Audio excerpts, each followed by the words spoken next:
Let's take a quick look at what we got left in the box for 20 bucks. This is a solid piece of brass. I don't know why it says long on this end.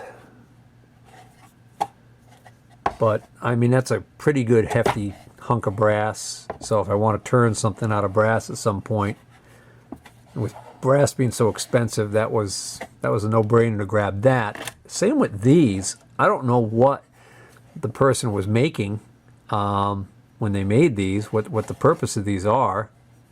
I have no idea, but there were 4 of them, and it was obvious to me they made out of solid brass.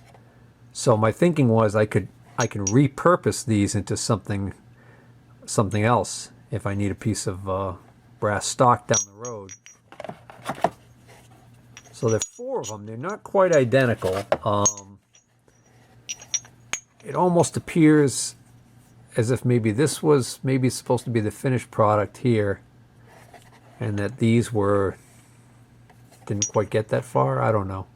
Doesn't matter. I don't know what they were. I don't really care. I just know that they cost me next to nothing, considering all this other great stuff that's in here. These are 4 large spacers or shims. Now, I did find in the same proximity of where I dug these out of, I found these nuts. And, these certainly look to me like they're supposed to go on the end of an arbor for maybe a horizontal milling machine.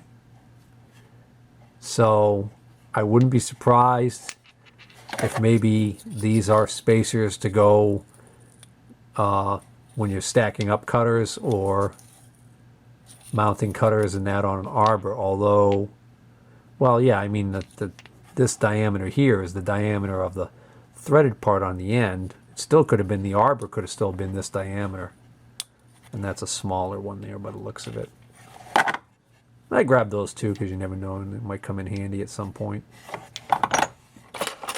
The only center drill I found in the whole lot of stuff that I was looking through, but it's a good one. It's it's interesting. It's the CIR Tool Company Incorporated. So I think it's Circular Tool Company, V1RHS, high speed steel, Providence, Rhode Island. So this was made right here in Providence, Rhode Island, not too far south from me here in Massachusetts, home of Brown and Sharp at one point.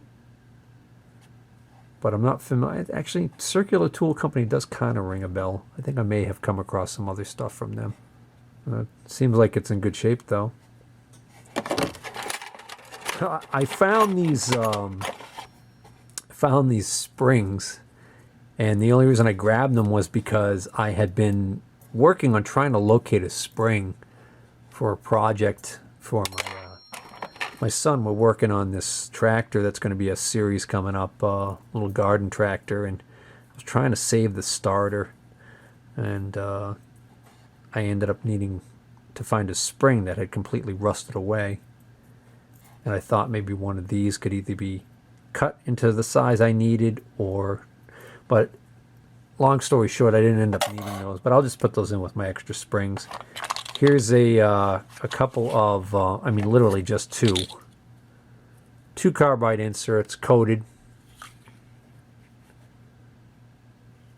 These are marked 663 on the actual insert themselves. Of course, the nomenclature on the box is really what's going to tell you what they're supposed to be. These are fan steel VR Wesson indexable. These are TPG 321s. These are dated November 14th, 1988. TPG 321s. So probably supposed to go in a indexable face mill or something like that. I throw those in with my miscellaneous carbide inserts. There's another one of those washers, spacers, whatever. And then there were these. I know what I'm hoping these are, but I honestly don't know what the hell they are. So somebody put them all together, drilled holes on them and put them all together on this little wire. And when I spotted them, I said, oh, well, that's interesting, some sort of wedges.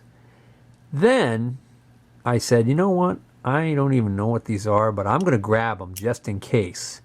And I immediately was thinking to myself, I hope that this is a set of wedges for removing Jacob's chucks from their arbors.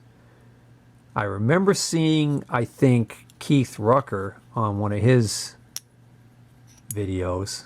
He showed, pretty sure that's where I saw it. He showed that there were special tapers, and the way that they were supposed to work is they were in pairs. Yep, no doubt about it. These are tapers for removing Jacob's chucks, because I checked the size and it corresponds. The number on here, for instance, this is marked with a number 3, and that corresponds to the size for a Jacob's a J3 taper.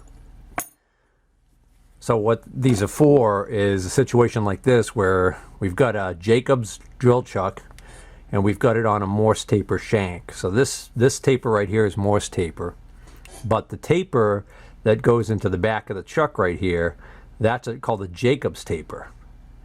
And this particular one is a J3, so we would use our J3 wedges, and we stick the wedges in like so.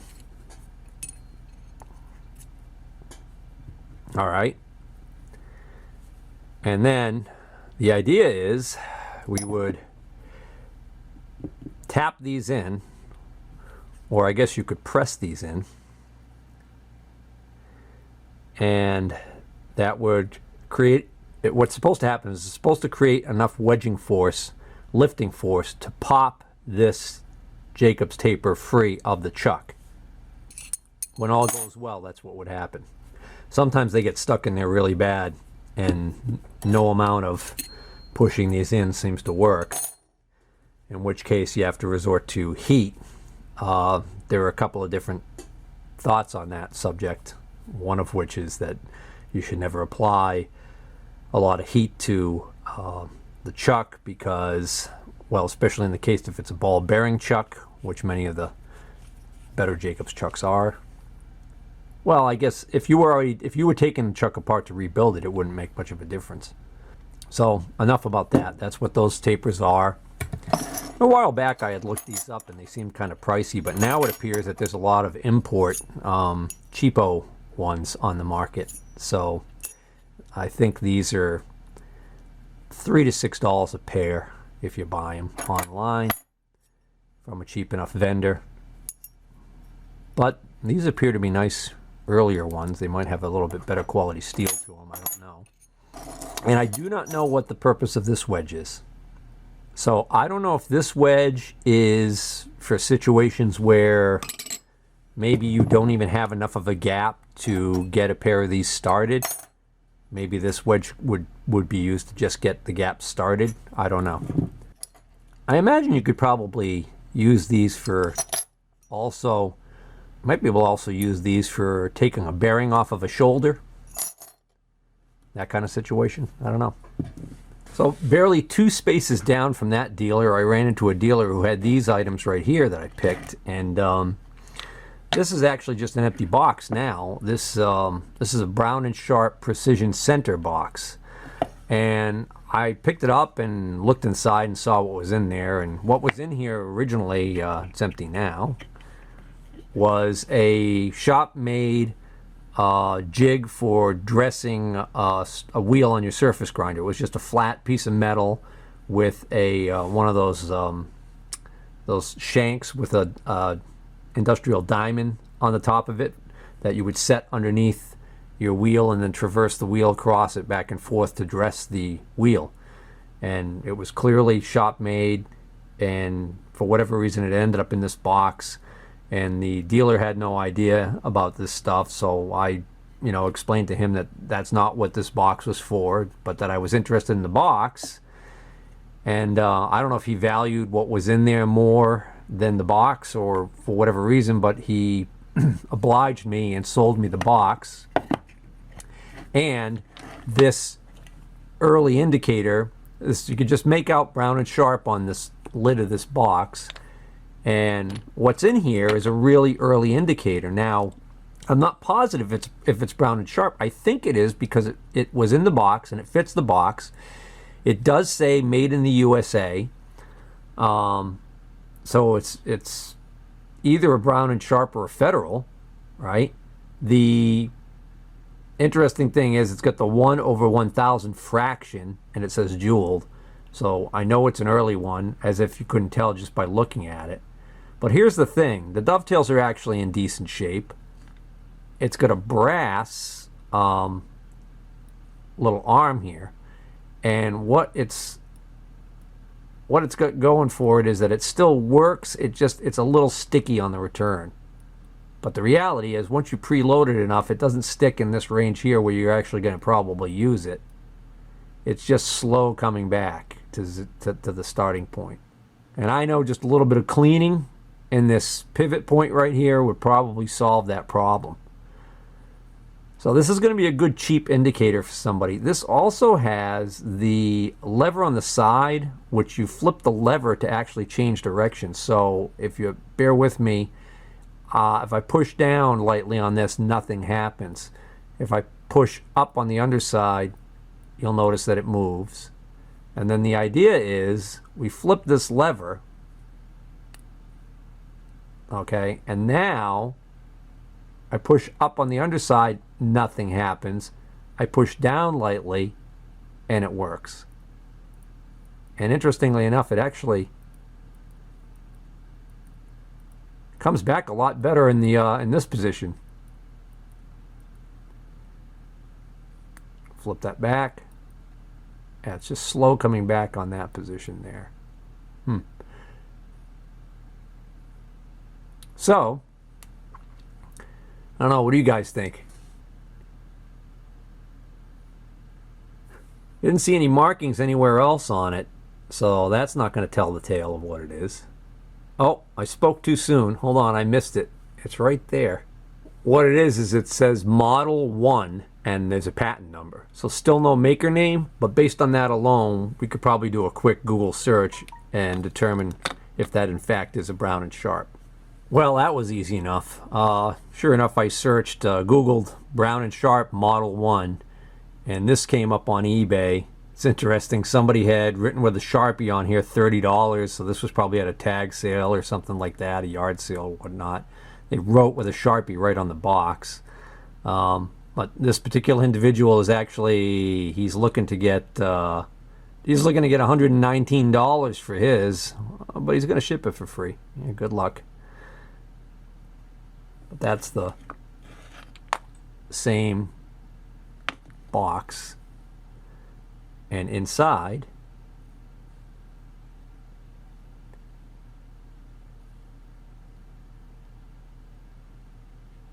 is clearly the same indicator. So if somebody had stuck a Federal or a different brand of indicator inside a brown and sharp box, the odds of that happening to the same exact two items are pretty slim. So I'm confident now that this is in fact a brown and sharp indicator, even though it's not clearly marked. So so this one's got the little rectangular bar there, the tool post bar, a rod, a what else we got in here? We got the little clamping nut, and it looks like, oh yeah, look at that, we got quite a few points in there, which makes this a nice, even nicer find. Especially since, get this, I gave $10 for these two items. And I value this box. I don't know what I'm going to put in it yet, but I just kind of like the box. So I value this box at $2 or $3.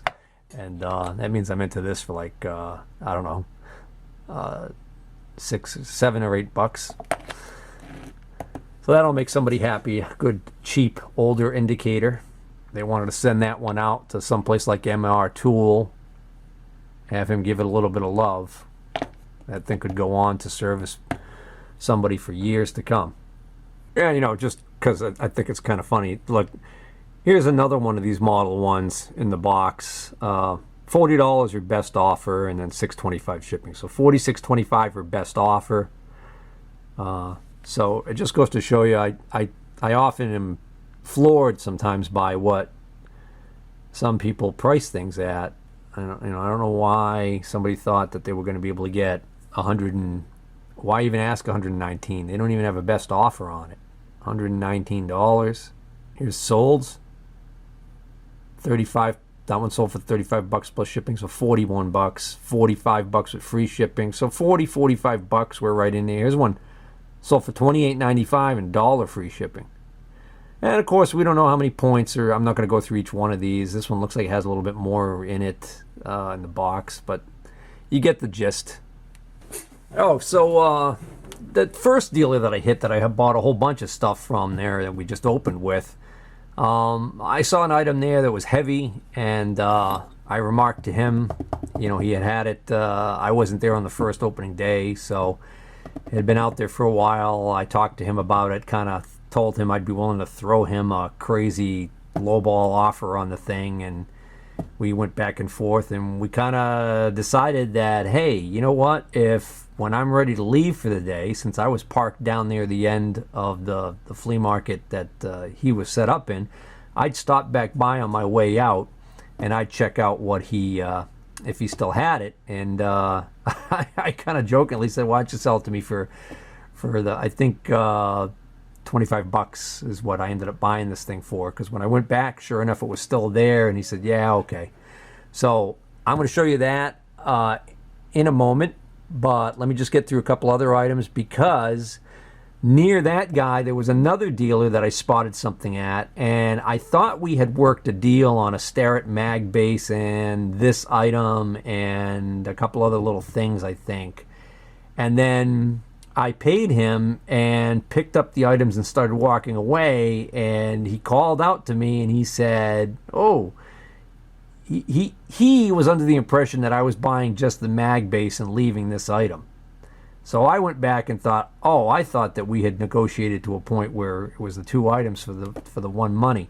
So I ended up walking away and leaving that item there. And in fact, once that was out of the equation and I realized how much he wanted just for the mag base, I was like, you know what? I don't need it. I was going to buy it for resale. I walked on everything. End of the day, when I went back, heading towards my car, I went back over and I ended up buying this item.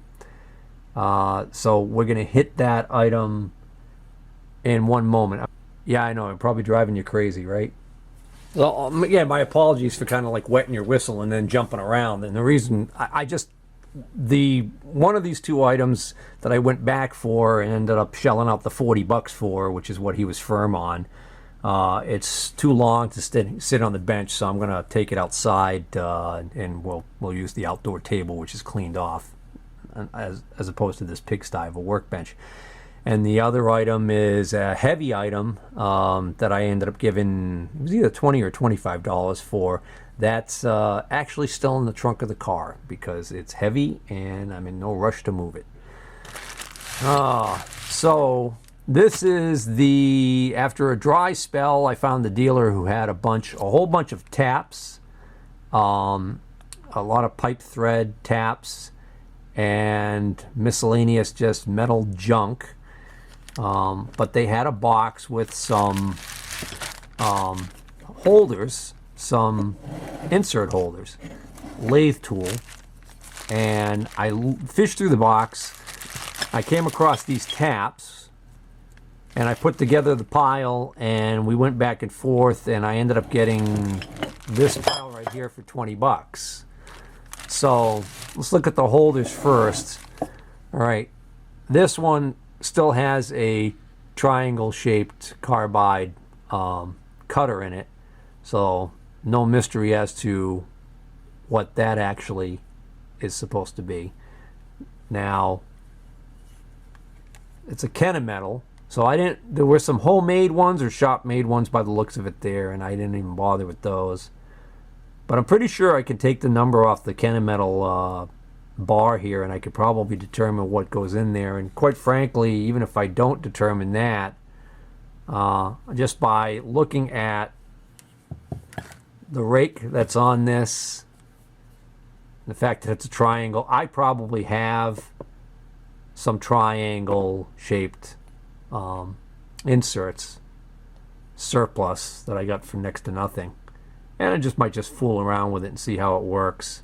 I don't know whether or not there's supposed to be a little piece of metal that sits on top of the insert here and is clamped down by this clamp to maybe reduce vibration or something. I don't know, so I might have to look into that. As a matter of fact, that insert doesn't even stand proud of the side walls here, so I don't know what the hell what's going on. I think somebody just stuck that insert in there.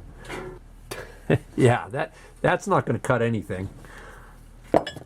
Let's look at this one. There's another one. This one's marked NSR 2060. If anybody was wondering what this one's marked, KTGR 865C INS TP-54.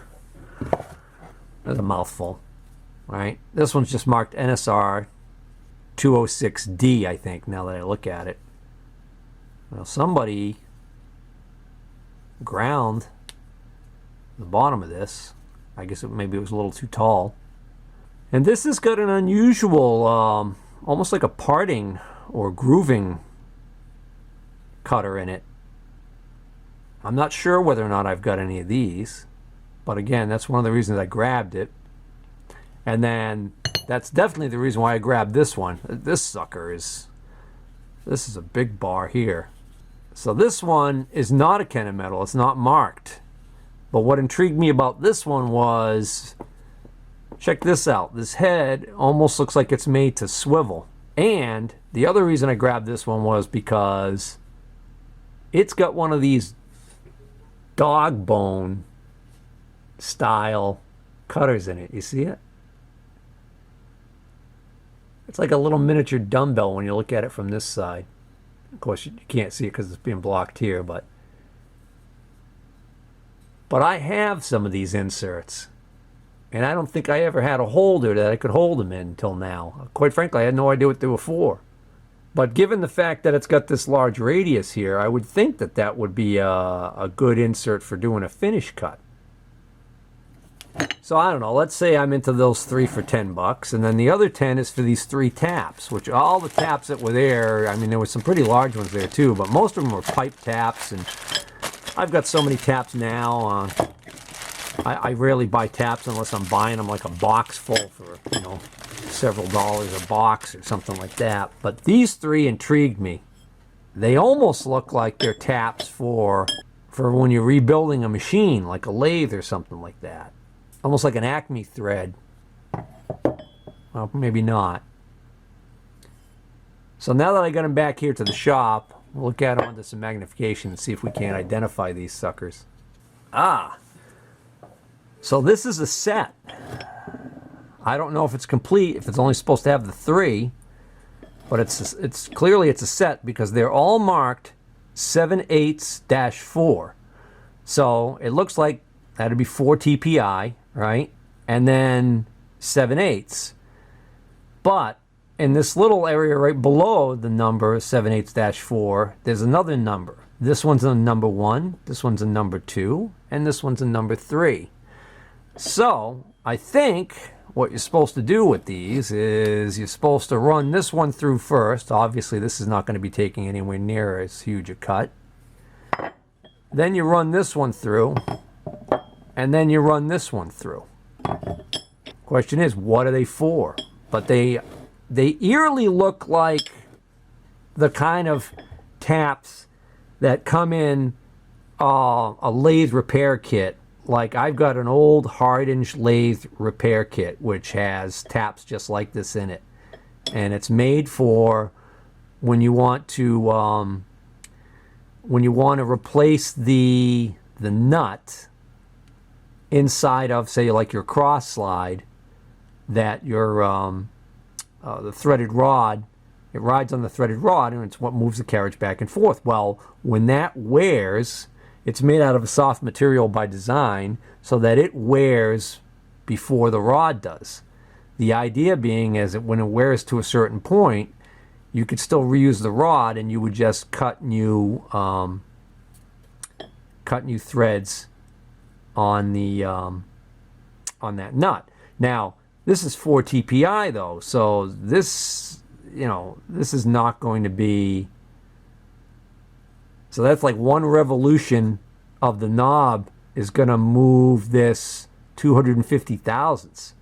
So this wouldn't be for a cross slide, right? It wouldn't even be, and it wouldn't be for a miter, for a compound. I wonder if this would be for a, well, half nut? See, I don't know.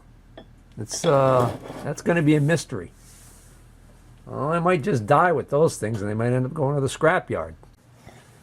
Well, I wasn't able to find a set like this online with a little bit of searching, but I did find out that the 7/8-4 is one of the standard Acme thread sizes. So, see if I can get a better look at that thread profile.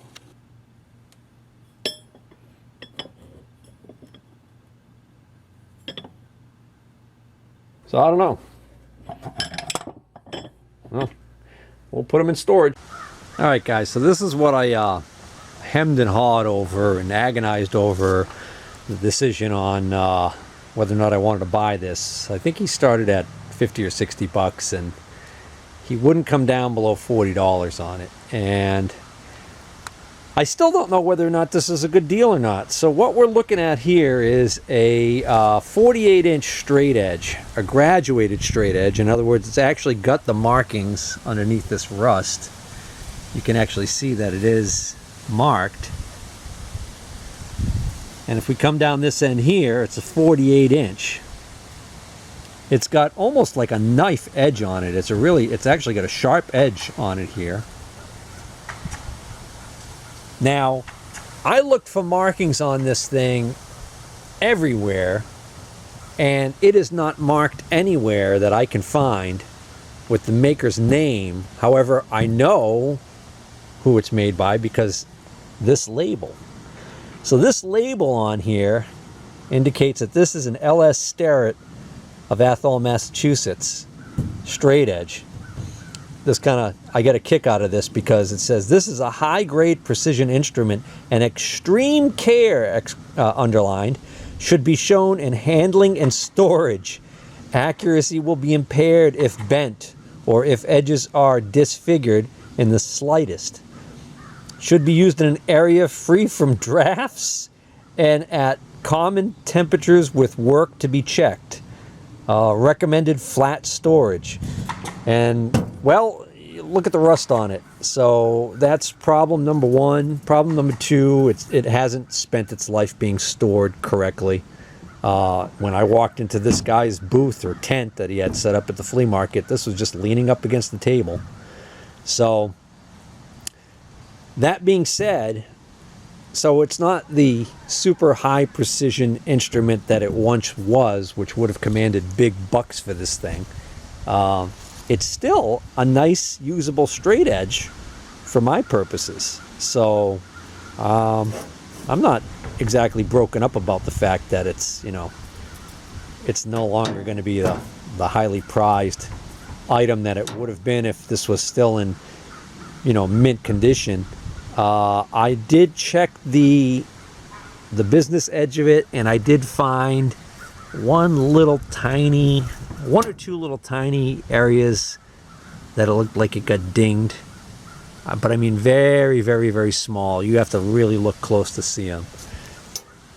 But I just thought it was kind of funny that if this sticker had decided to fall off, or if somebody had cleaned this at some point and took this sticker off in the process of cleaning it, I don't think I would ever know, or I don't think that dealer would have ever have known who made it. Look how good the back looks. So maybe this was sitting flat somewhere. Either that, actually looking at the markings here, I'd say somebody cleaned it. So he probably cleaned the back of it, thinking he wanted to show somebody. Yeah, here we go. Clearly, somebody cleaned the back They wanted to show that this could be cleaned off. And he probably chickened out on cleaning the front because he was worried about what would happen to these numbers and graduations. Oh, wait a minute. Son of a gun. It is marked right there. Geez, I looked at this thing that day that I was there. I looked at it over and over again. Didn't see it.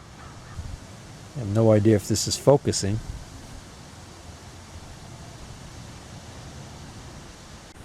So I don't know, you guys tell me. You guys are tool junkies. You must be tool junkies, otherwise you wouldn't be watching these videos.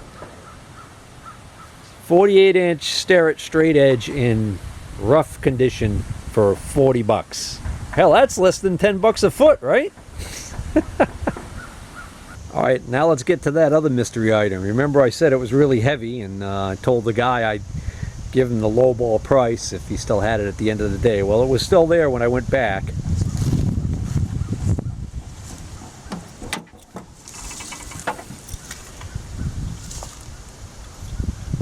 Just ignore that. That's my tool bag. I had to go do a job, and I needed my tools. Just kind of... All right.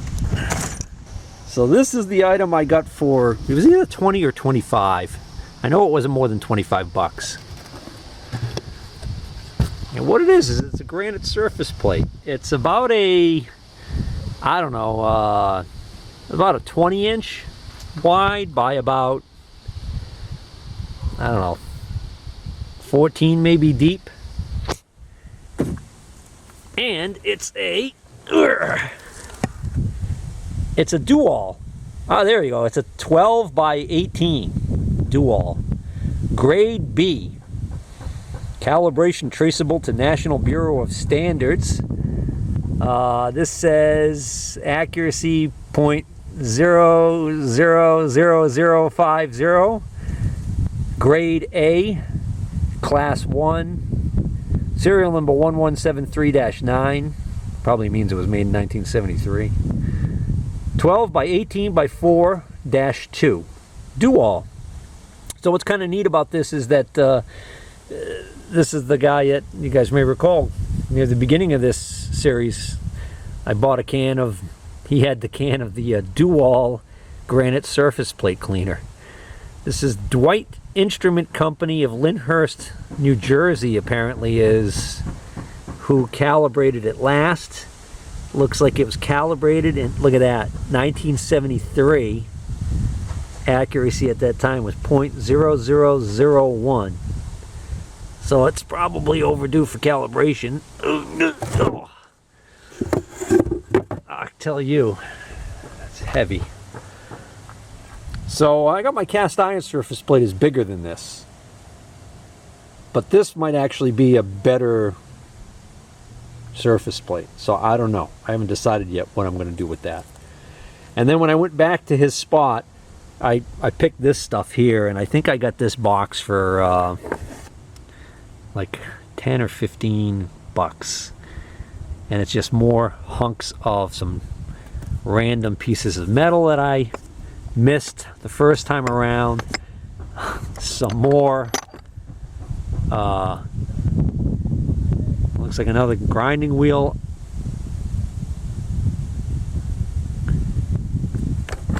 Hunk of aluminum. Some more of these cutters, which I can use. And then more of these cutters, which I really can't use for a horizontal milling machine. And then I found one more of these little Greenfield tap and die screw gauges. So, anyways. So that's it. That's going to bring this. That's going to bring this one to a wrap.